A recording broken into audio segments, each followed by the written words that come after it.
The winter of 1887 struck the Montana territory with a vengeance that old-timers would remember for generations. Snow fell in sheets so thick that a man couldn't see his own horse's ears, and the wind howled across the plains like the voices of 1,000 lost souls. In a small cabin nestled against the foothills of the Crazy Mountains, Tom McKenzie sat hunched over his dying fire, watching the last of his firewood crackle and fade into glowing embers. Tom was a man of 32 years, weathered by a decade of frontier life that had aged him beyond his years. His hands, calloused from years of ranch work, trembled slightly as he fed the final piece of kindling to the flames. The cabin around him was sparse but sturdy, built with his own hands 3 years prior, when he'd decided to try his luck at homesteading after his cattle ranch had failed during the harsh winter of 1884. The walls were lined with rough-hewn logs chinked with mud and moss to keep out the worst of the cold. But even Tom's careful construction couldn't hold back the fury of this particular storm. Ice crystals formed on the inside of the single window, and his breath came out in visible puffs, despite the fire that had been burning for 3 days straight. "Lord have mercy," Tom muttered to himself, pulling his only blanket, a thick wool affair his mother had made him before he'd left Ohio 5 years earlier, tighter around his shoulders. The blanket was his most prized possession, not just for its warmth, but for the memories it carried. His mother, Sarah McKenzie, had spent months working on it during the evenings after her household chores were done, stitching love and hope into every thread. Tom had come west with dreams of making his fortune in cattle ranching, inspired by stories of vast herds and endless grasslands. But the reality of frontier life had proven harsher than any dime novel had suggested. Disease had taken half his herd in his first year, and the brutal winter of '84 had finished off the rest. Now he survived by doing odd jobs for neighboring ranchers, hunting when game was available, and trying to coax crops from soil that seemed determined to remain barren. The storm had been raging for 4 days now, and Tom's supplies were running dangerously low. He had perhaps 2 days' worth of jerky and hardtack left, and with the fire dying, he faced the very real possibility of freezing to death in his own home. He'd already burned most of his furniture, the crude table he'd built, 2 of his 3 chairs, and even some of the floorboards near the door, where the cold seemed to seep in most aggressively as the wind continued to howl outside. Tom found himself thinking about his family back in Ohio. His parents had begged him not to go west, warning him about the dangers and hardships he'd face. His father, a practical man who'd worked the same farm for 30 years, had called him a fool for chasing dreams instead of accepting the steady life that was available to him back home. "Maybe Pa was right," Tom said aloud, his voice barely audible over the storm. "Maybe I am just a damn fool." But even as he spoke the words, Tom knew he couldn't regret his decision entirely. The frontier had been hard on him, but it had also shown him beauty beyond anything he'd ever imagined. He'd seen sunrises that painted the entire sky in shades of gold and crimson, witnessed herds of buffalo that stretched to the horizon, and experienced a freedom that no man could find in the settled lands back east. Around midnight, as Tom was contemplating whether to burn one of his remaining chairs or try to make it through the night with just his blanket, he heard something that made him freeze. Over the constant howling of the wind, he could swear he heard a human voice, weak, distant, but unmistakably calling for help. Tom sat perfectly still, straining his ears. There it was again, a voice, definitely human, and it sounded like it was coming from somewhere near his cabin. Without hesitation, Tom wrapped his blanket around himself and moved to the door. The voice was so faint that he wondered if he might be imagining it, a product of isolation and cold-induced delirium. He cracked open the door, and the wind immediately tried to tear it from his hands. Snow and ice pelted his face, and the cold hit him like a physical blow. But there, barely visible through the swirling snow, about 20 yards from his cabin, he could make out a dark shape huddled against a fallen log. "Hello," Tom shouted over the wind, "can you hear me?" The shape moved slightly, and he heard the voice again, weaker now, but definitely calling for help. Without thinking about his own safety, Tom stepped out into the storm. The snow was knee-deep and still falling heavily, and each step was a struggle against the wind that seemed determined to knock him down. As he got closer, Tom could see that the figure was a young Native American woman, probably in her early 20s. She was wearing traditional Apache clothing, a deerskin dress, and moccasins that were completely inadequate for this kind of weather. Her long black hair was matted with snow and ice, and her lips had taken on a dangerous blue tinge that Tom recognized as the early stages of hypothermia. "Ma'am," Tom said, kneeling down beside her. "Ma'am, can you hear me?"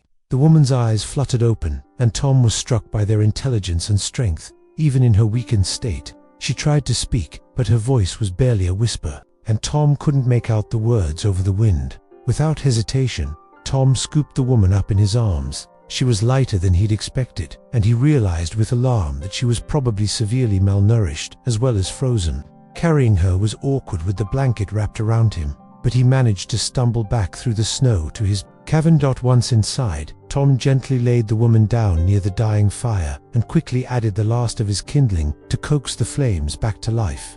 The woman was shivering violently, and Tom knew that getting her warm was a matter of life and death. "I'm going to help you," Tom said, even though he wasn't sure she could understand English. "You're safe now." Tom looked at his blanket, his only source of warmth, the last connection to his mother and his old life. Then he looked at the woman, whose breathing was shallow and labored. There was no choice to be made. Carefully, Tom wrapped his mother's blanket around the Apache woman, tucking it securely around her body. The wool was thick and warm, and he could see her shivering begin to subside almost immediately. "There," Tom said softly, "that should help." The woman's eyes opened again, and this time she seemed more alert. She looked at Tom, then at the blanket wrapped around her, and Tom saw understanding dawn in her expression. She tried to push the blanket back toward him, shaking her head weakly. "No," Tom said firmly but gently. "You keep it. You need it more than I do." Tom spent the rest of the night feeding the fire with pieces of his remaining furniture, determined to keep the woman warm. He told himself that he could survive one night without the blanket, that the storm would surely break by morning, and he could figure out what to do then. As the hours passed, the woman's condition gradually improved. Her breathing became stronger, and some color returned to her face. Around dawn, she managed to sit up and speak, though Tom couldn't understand her Apache words. "I'm Tom," he said, pointing to himself. "Tom McKenzie." The woman nodded and pointed to herself. "Aiyana," she said, her voice still weak but clear. "Aiyana," Tom repeated, trying to pronounce it correctly. "That's a beautiful name." Aiyana looked around the cabin, taking in the sparse furnishings and the obvious signs of Tom's poverty. She seemed to understand that he had given her his only blanket, sacrificing his own warmth for her survival.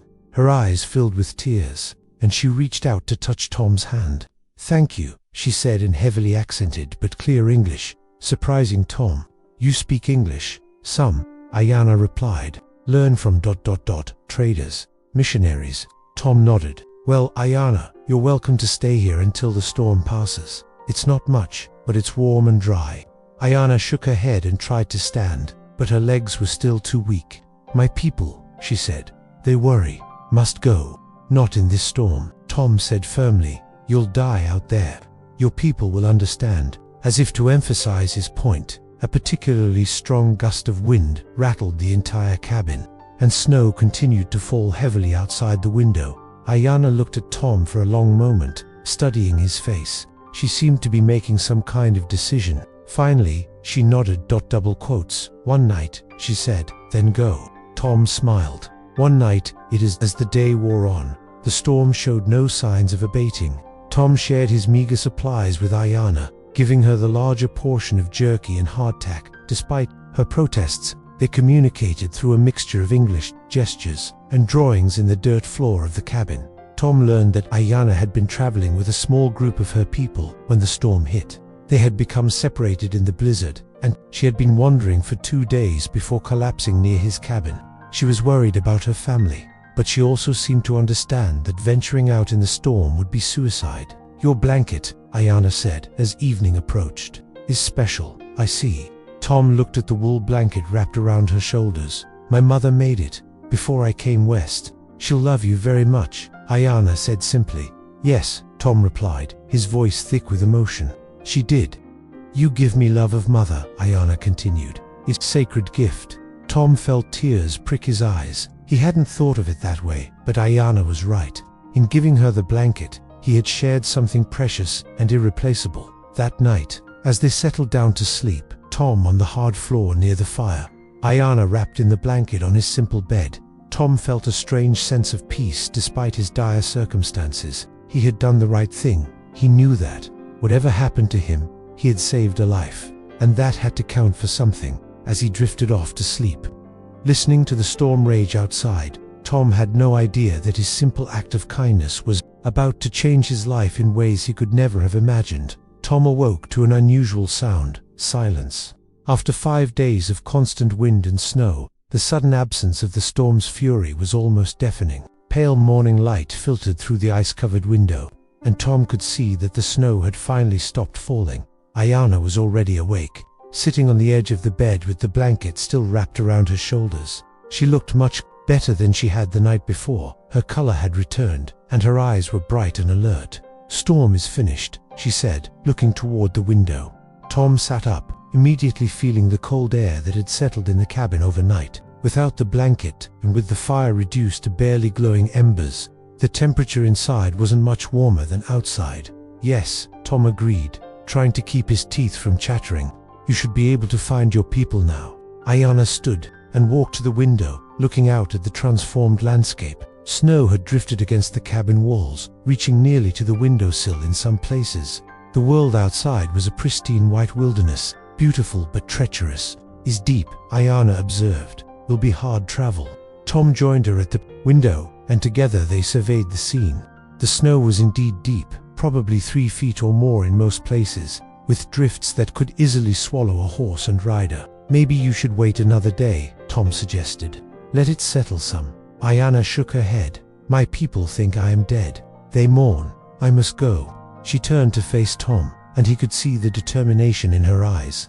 This was a woman who had made up her mind, and nothing would change it. "I understand," Tom said, "but at least take some food with you, and keep the blanket."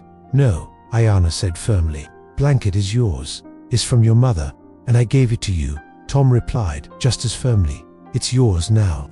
They stared at each other for a moment, neither willing to back down. Finally, Aiyana smiled, the first time Tom had seen her smile since he'd found her. "You are a stubborn man, Tom McKenzie." "So I've been told," Tom replied. Returning her smile, Aiyana walked over to where she had left her moccasins to dry by the fire. As she put them on, she spoke without looking at Tom. "In my people's way," she said, "when someone saves your life, you owe them life debt. It's a sacred thing."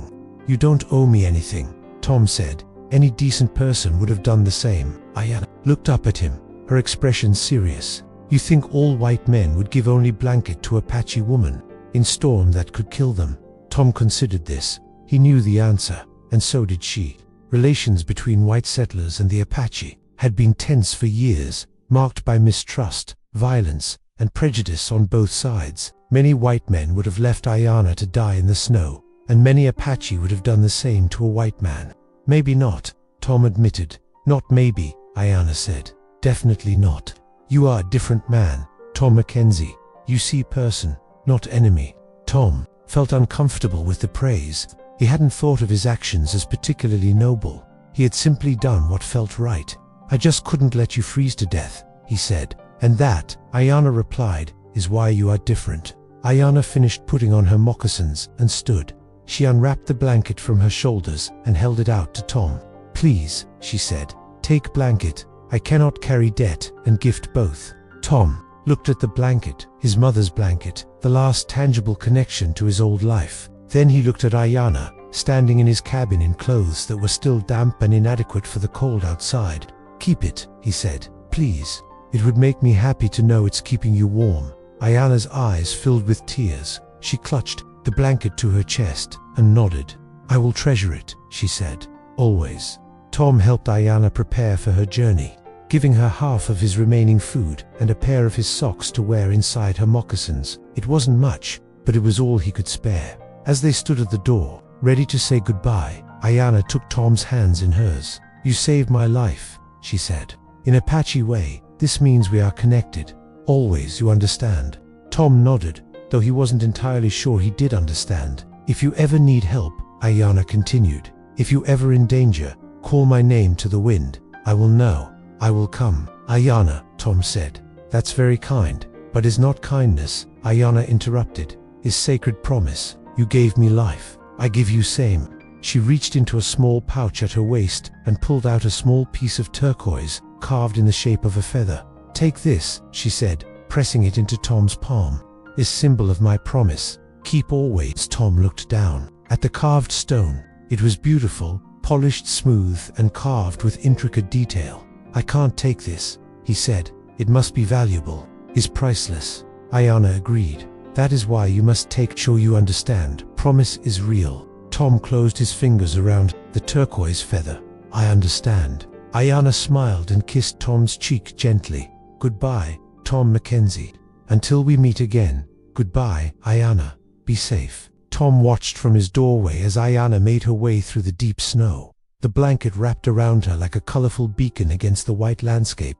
She moved with surprising grace despite the difficult conditions, and Tom could see that she knew exactly where she was going. When she reached the edge of the clearing around his cabin, Aiyana turned and waved. Tom waved back, and then she disappeared into the forest, leaving only her tracks in the snow, as evidence that she had ever been there. Tom closed the door and looked around his cabin. It felt empty now, and colder than ever. He had given away his blanket, half his food, and his extra socks. By any practical measure, he had made his already desperate situation worse. But as he looked down at the turquoise feather in his palm, Tom felt something he hadn't experienced in a long time. Hope. Not hope for wealth or success, but hope that there was still goodness in the world. Still connections that could be made across the barriers of race and culture. Tom spent the rest of the day trying to make his cabin more habitable. He burned his last chair to keep the fire going and stuffed rags into the gaps between the logs where the wind had blown out some of the chinking.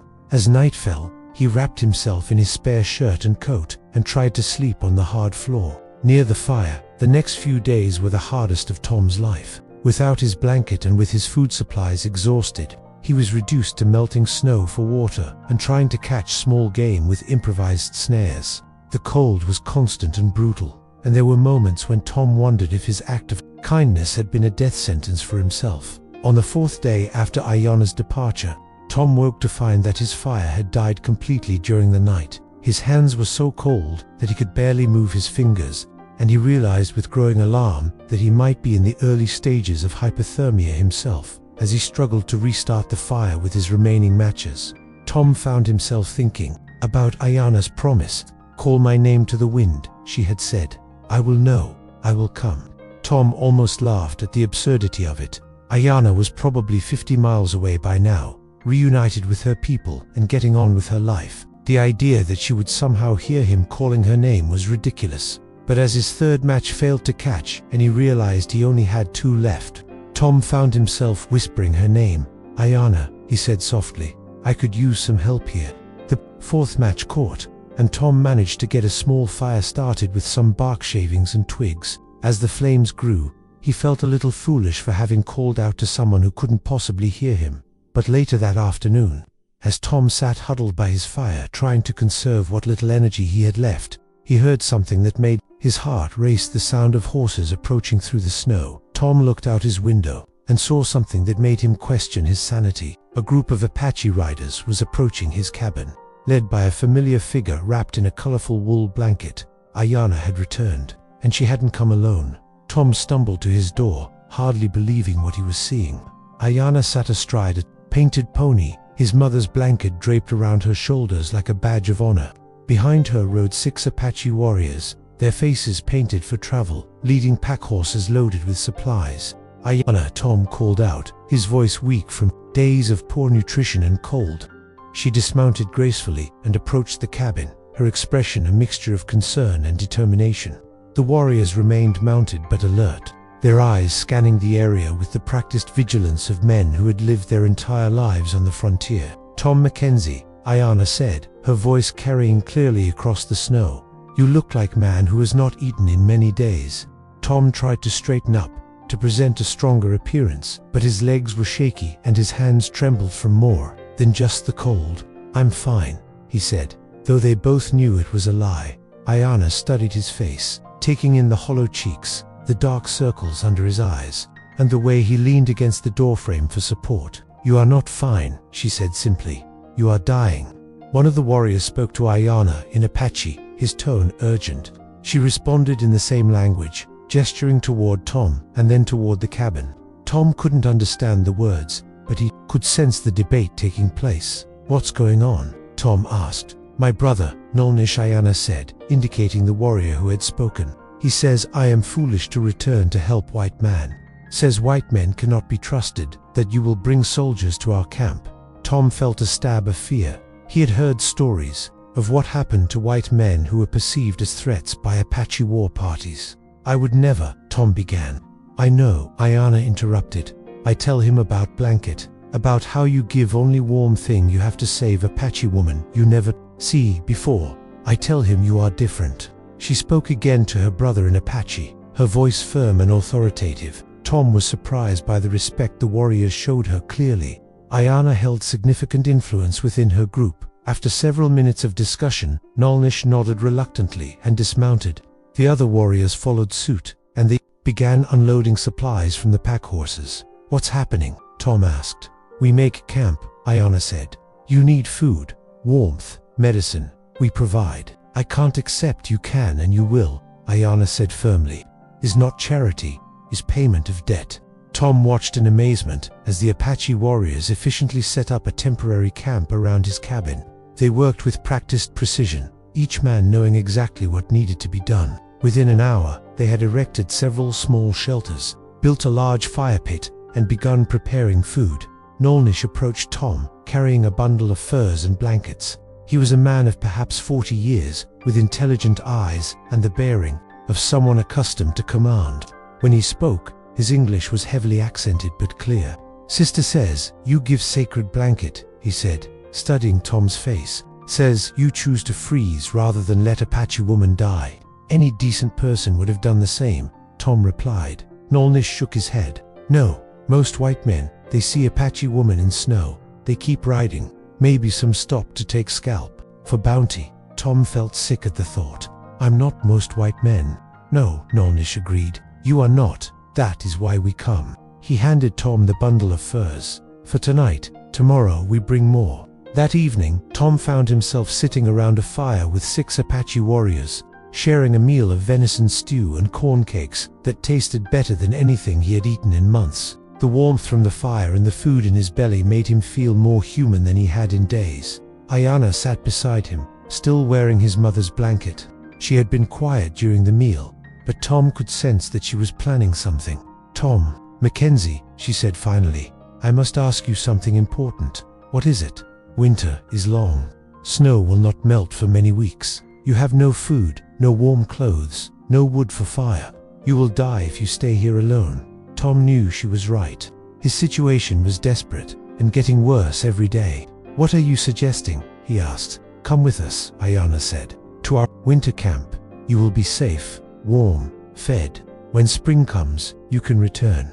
The warriors around the fire had gone silent, waiting for Tom's response. Tom could feel the weight of their attention, and he understood that this was no casual invitation. "I'm honored by the offer," Tom said carefully, "but I don't know if that would be wise. Your people and mine, we haven't always gotten along." Nolnish spoke up. "Is true. Much blood between Apache and white man, much hate, much fear, but you are not like other white men. You proved this when you saved my sister." "Still," Tom said, "I'm not sure your chief would welcome a white man in your camp." Aiyana and Nolnish exchanged a look, and Tom sensed there was something they weren't telling him. "Our grandfather is chief," Aiyana said finally. "He is old, very wise. When I tell him about blanket, about your kindness, he says you must be protected. He says Apache people have debt to you." Tom was stunned. "Your grandfather is the chief." "Yes," Nolnish said, "and he has spoken. You will come to winter camp. You will be treated as family. Any who harm you will answer to him." Tom looked around, the fire at the faces of the warriors. These were men who had probably fought against white soldiers, who had seen their people killed and their lands taken. Yet here they were, offering him sanctuary. "I don't know what to say," Tom admitted. "Say yes," Aiyana said simply. "Let us repay debt. Let us show you that Apache people know honor." Tom thought about his options. He could stay in his cabin and almost certainly die before spring. Or he could trust these people who had every reason to hate him but were instead offering him life. Yes, he said finally. "I accept your offer." The warriors nodded approvingly, and Tom saw something that might have been smiles on a few faces. "Good," Nolnish said. "We leave at dawn. Bring what you can carry. Rest we will provide."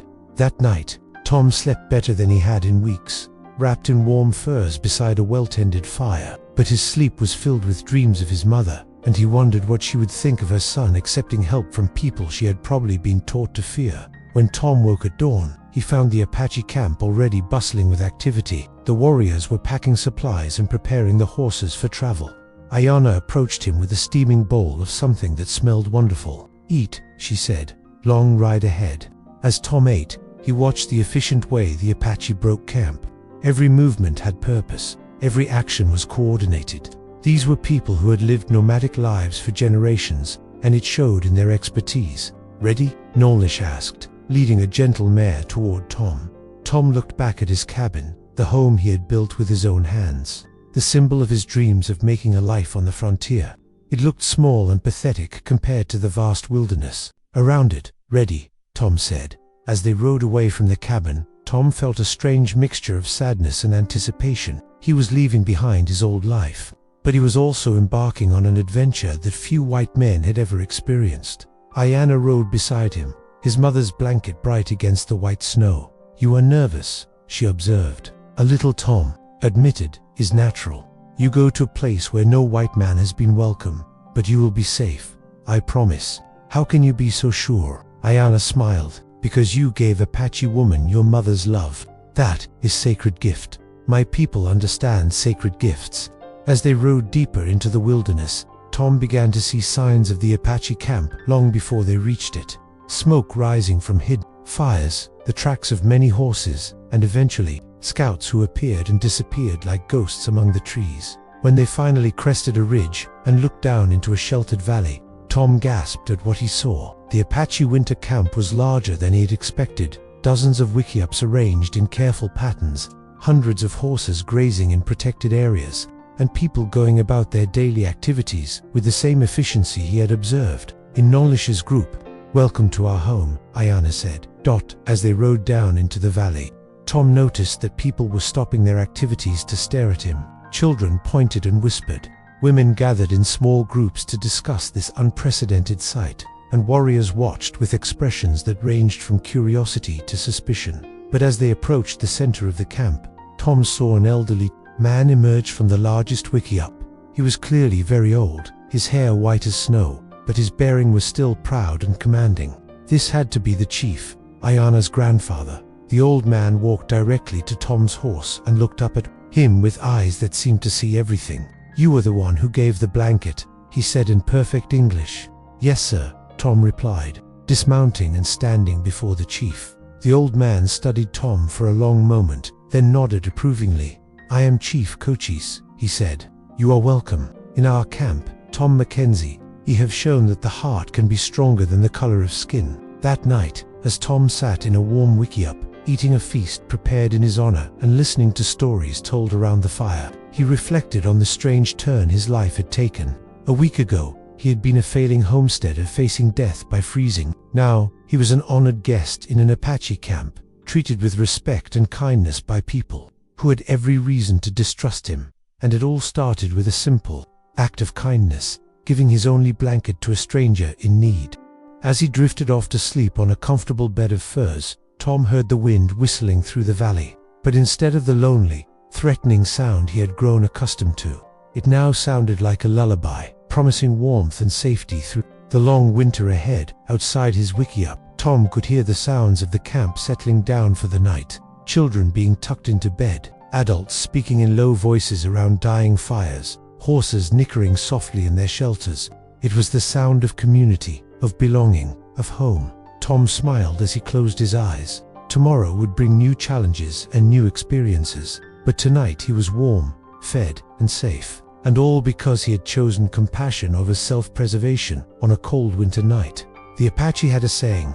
Aiyana had told him, "What you give away comes back to you tenfold." Tom was beginning to understand what that meant. Legal disclaimer: this story is completely fictional and was created for entertainment purposes. Any resemblance to real persons, living or dead, or actual events, is purely coincidental.